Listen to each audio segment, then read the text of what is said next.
All right, in case you're wondering, Joe Biden still had zero answers for the lack of COVID-19 testing. Just as the Omicron variant was surging, President Joe Biden headed for the beach for his lengthy vacation.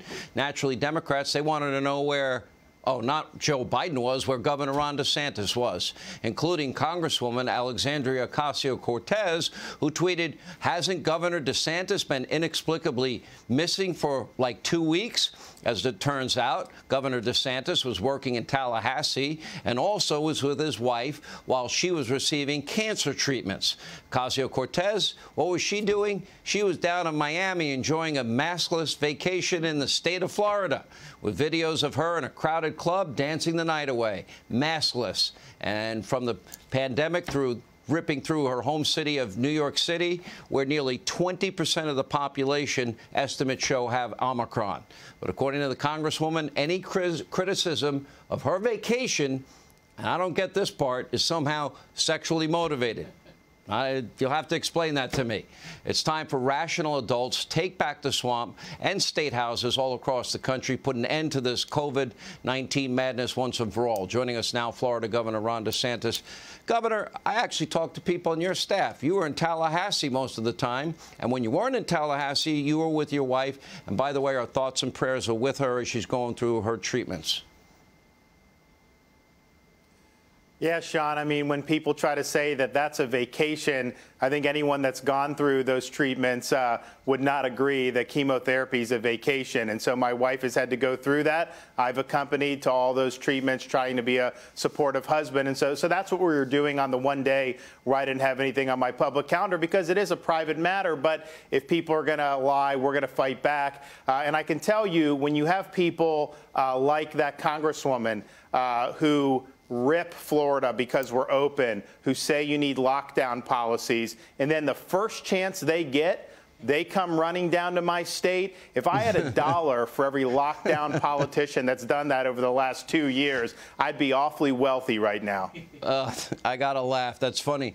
How did we end up? Now, you ended up, when Joe Biden first talked about the vaccine mandate, he also then began buying out all the monoclonal antibodies, and was rationing something that we didn't have a shortage of. But you decided to spend your own Floridian money and buy it yourself. How do you explain not having enough tests available, enough monoclonals available, and enough antivirals available when we know that they work? How is that even possible?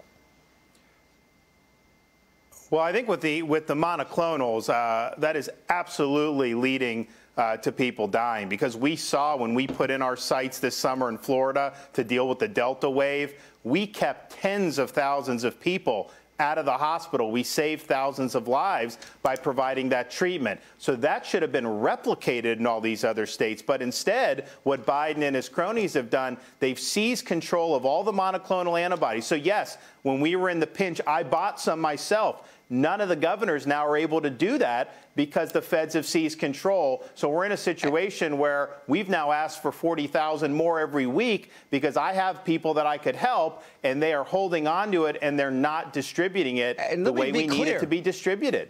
You had these centers all across Florida, free of charge to anybody that had a break. That was when we first had the first breakthrough cases with Delta. It quickly ended Delta in your state, and now they're not available at this point, and you can't even buy your own?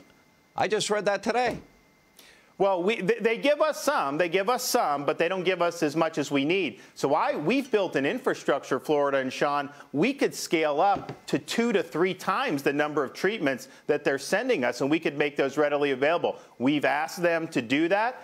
We have sites that will be turned on, additional sites, within less than 24 hours if they send us the medication. And so we're asking them to send it to us. We know it will help people. And the fact of the matter is they've had a lot of time to plan for this wave. You have talked to the producer of Regeneron. We don't know that.